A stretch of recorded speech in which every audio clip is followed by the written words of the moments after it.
Penyiaran Indonesia Aceh atau KPIA menggelar kegiatan launching P3SPS Banda Aceh Kamis 12 Maret 2026. Oleh provinsi lain di Indonesia, di mana Aceh punya keistimewaan melalui Undang-Undang Nomor 44 Tahun 1999. Jadi dasar dari P3SPS ini itu ada Kanun Nomor 2 Tahun 2024 tentang penyelenggara penyerang. Di dalam kanun tersebut di pasal 25 menyebutkan bahwa KPI Aceh memiliki fungsi untuk menyusun dan mengatur pedoman perilaku penyiaran dan standar program siaran.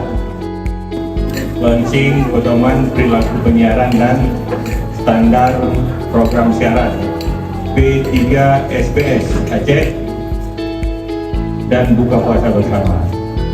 Baik, dengan mengucapkan Bismillahirrahmanirrahim, ya, launching P3SPS Aceh untuk pedoman perilaku penyiaran dan standar program siaran saya nyatakan di launching. Ya. Lebih dan kurang saya mohon maaf. Assalamualaikum warahmatullahi wabarakatuh.